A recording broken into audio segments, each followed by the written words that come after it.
man was an utter bastard. I hope he hears that and I didn't say it. He had some problems. Tina Turner was known for being kind but guarded. Her guard was built to protect her after one specific betrayal that didn't just ruin her career, it nearly destroyed her life. It was a relationship so toxic she fled, leaving everything she built behind. Tina wouldn't go. Tina wouldn't go. Tina said, what death got to do with... Today, we're counting down 6 artists Tina Turner despised. By number 1, you'll understand the betrayal that defined her entire career more than any hit song ever could. Stay tuned, because this story reveals a side of Tina even her biggest fans never saw coming. Number 6. David Bowie. Oh, I'm not so sure how much help I was, but I certainly was enthusiastic about her when she went on her own. David Bowie literally saved Tina Turner's career in 1983. He dragged record executives to her show when they wanted to drop her. He got her signed. He didn't like to take credit for it. He gave her hope when she had nothing. So why did she spend years quietly resenting him? Here's what nobody talks about. Right after Bowie helped her get that Capitol Records deal, they started planning something big together. A full collaboration project that was supposed to drop while Tina was rebuilding her career. The timing was perfect. She desperately needed that momentum. And then it just disappeared. No announcement, no explanation, just gone. The thing is, they actually worked together successfully on Tonight in 1984. They recorded it face-to-face in Canada. The chemistry was there. They even performed it live in Birmingham in 1985. And people who were there said the energy between them was electric. So if everything was going so well, what happened to the bigger project they'd been planning? You have to understand where Tina was at this point. She'd escaped Ike with nothing to her name. She'd been dropped by her label. She was playing small clubs just to survive. When Bowie stepped in, it felt like a miracle. Though she had a song, Private Dancer, that was coming out, that wasn't enough. She was trying to rebuild her career. She needed every bit of momentum she could get. This wasn't just about music for her. This was about survival, about proving she could exist without Ike, about feeding herself. So when the collaboration with David Bowie fell apart during the most vulnerable moment of her life, it scared her so badly, it put her once savior on her hate list. What really happened was Bowie got pulled into his own album drama. His Tonight album was getting ripped apart by critics. They called it a throwaway, a low point in his career. And while Tina's Private Dancer was selling millions and shooting to number 1, Bowie's project was flopping. The bigger collaboration they'd discussed just quietly died. No fight, no drama. It just never happened. And Tina was left hanging during the exact moment she needed that boost most. She always spoke respectfully about him publicly, always thanked him, but friends said she carried private disappointment about it for years. Bowie let her down by accident, but our next artist dismissed everything Tina stood for. Number 5. Madonna. I said, well, she's actually crawling on the stage at this moment, you know? And I thought, maybe Madonna's not going to get away with this. And you did. Tina Turner watched Madonna roll around on stage at the 1984 VMAs in a wedding dress, singing Like a Virgin, and she was not impressed. Everyone remembers that performance. Madonna in white, rolling on the floor. This made her a superstar overnight. But while America was losing its mind over Madonna's performance, Tina was watching from a completely different perspective. And what she saw wasn't great artistry. It was something else entirely. Something that made her question what the music industry was actually rewarding. Here's the thing. Tina had just released Private Dancer. She was 45 years old, rebuilding her entire career on raw vocal power and real stage presence.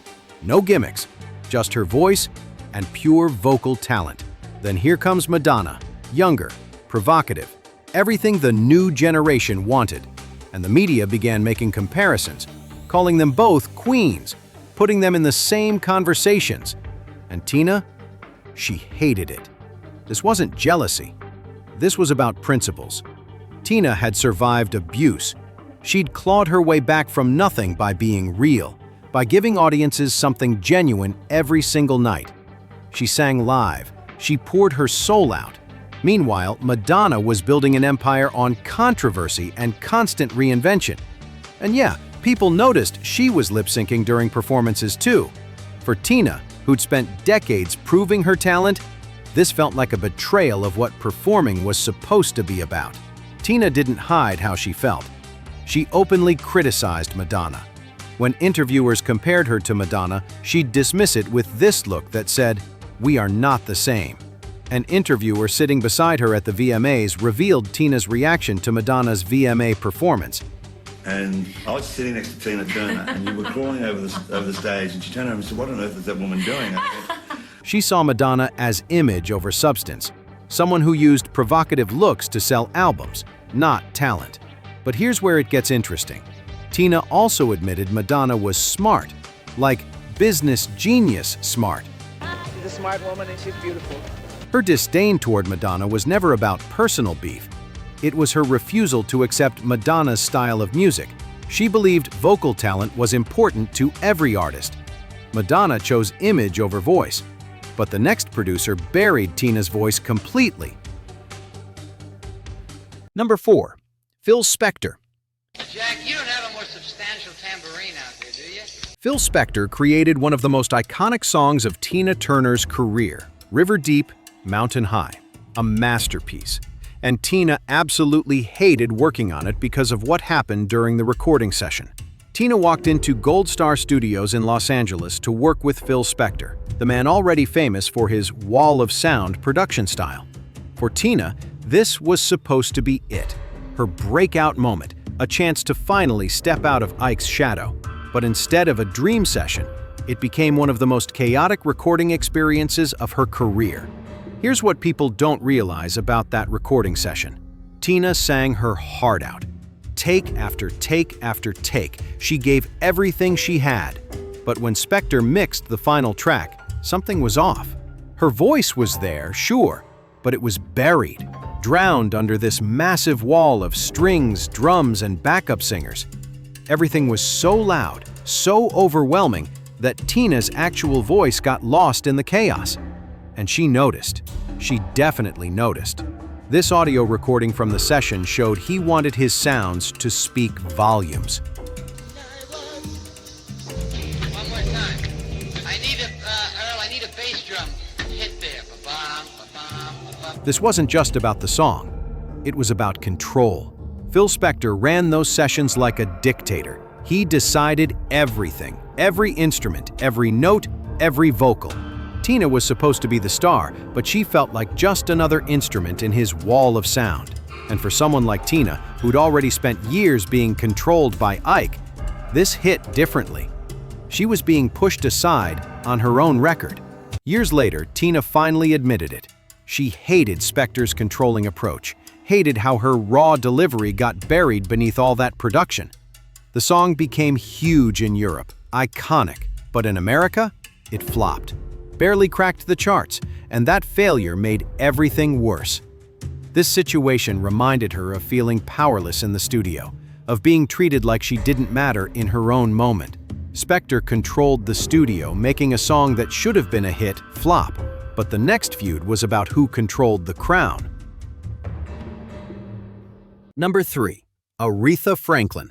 Tina wouldn't go. Tina wouldn't go. Tina said, "What death got to do with?" February 10th, 2008. The Grammys. Beyoncé walked on stage to introduce Tina Turner, and with 2 words, she accidentally started a war between 2 legends. Beyoncé was standing there in front of millions of people watching live. She was about to introduce Tina for a special tribute performance, and she said, "Ladies and gentlemen, the Queen." The crowd went wild. Tina came out. Everything seemed perfect. But somewhere watching that broadcast, Aretha Franklin was fuming, because in her mind, there was only one queen, and to her, it sure wasn't Tina Turner. Paul Mooney revealed how Aretha felt. You know who was there? You know who was there? Aretha. Aretha. That was pissed. Comparing Tina and Aretha, calling them both queens. It was raw power versus technical perfection. Every time one of them got praised, it felt like a shot at the other. And they both knew it. The tension had been building for decades, but nobody expected what happened next. 3 days later, Aretha fired back. Hard. She called Beyoncé's introduction a cheap shot, reminding everyone she'd been the queen of soul since the 60s. The statement was cold, deliberate, and public. Now all eyes were on Tina, because this wasn't just about a title anymore. It was about legacy, about who history remembers as the icon. Tina's response? She brushed it off, said Aretha was being petty, that they weren't even in the same lane. But the truth? Tina cared too. Yes, Aretha got on her nerves, but it wasn't enough to make her destroy everything she'd suffered to rebuild. Both women had fought, bled, and conquered too much to let anyone else rewrite their legacy. This wasn't just drama. It was pride. Aretha fought over a title, but the next artist walked away before finishing a single song. Number 2. Elton John. She was set to perform her trademark version of Proud Mary with another rock and roll legend, Elton John, a longtime friend of hers with whom she was planning an elaborate... 2 legends, 1 rehearsal room, and a comment that blew up a multi-million-dollar tour before it even started. 1997, Tina Turner and Elton John were about to go on tour together. Fans were losing their minds. Tickets were already being printed. Everything was set. And then, Tina made a comment everyone knew not to say. I made a mistake when I needed to show him how to play Proud Mary. The mistake is you don't show Elton John how to play his piano. Now, you'd think after decades in the business, she'd know how to give feedback without starting a full-blown war. But something about the way Elton was playing triggered her to make a comment no one would ever dare say to Elton. She mentioned it, casually at first, just a little note about his style. Here's where it got messy, because Tina didn't stop at the piano. She had thoughts about his weight, comments about what he was wearing, observations about his stage presence. One criticism led to another, and suddenly she was picking apart everything about him. And Elton? He was sitting there at that piano, listening to all of it. The people in that room could feel the temperature dropping. You know that moment when someone's about to snap and everyone around them knows it? And suddenly, he exploded. But she did. And Elton John's reaction? You don't tell me how to play my piano. This was supposed to be a dream team. Elton John and Tina Turner on the same stage. 2 legends, 2 massive personalities. But from the first rehearsal, things started going downhill. It came crashing down because of one comment by Tina. Tina didn't like how Elton was playing. She told him his piano style was too boogie-woogie, too loose for her kind of sound. Elton didn't take it well. You could feel the tension in the room. Both of them were used to being in charge, used to people listening to them. Elton kept playing, but his face said it all. Every comment from Tina made him tighten up a little more. And then she said one thing too many. And that was it. Elton got offended. He felt Tina was being controlling and harsh. They finished the rehearsal, but the tension never went away. What was meant to be a powerful collaboration suddenly didn't feel worth the trouble. The collaboration was dropped before it ever went public. Elton later said Tina was an incredible performer, but tough to work with. Tina never replied. She just moved on. 2 legends, 1 rehearsal, and a clash that ended a dream performance before it even began. We've talked about egos, insults, and canceled tours, but number 1 isn't a feud. It's not even a rivalry. It's something nobody should ever have to survive. Number 1. Ike Turner. The man who gave Tina Turner her stage name is the same man she had to run from with 36 cents in her pocket. For years, the world saw Tina Turner on stage with Ike, performing, smiling, giving everything she had. The first thought that came when everyone heard Ike and Tina Turner was true love, unstoppable. But behind every show, every hit record, every sequined dress, there was something the cameras never caught. Tina wasn't just performing with Ike. She was trapped with him. This wasn't about creative differences or clashing personalities. This was about control. Complete, suffocating control. Ike controlled the money. He controlled her schedule.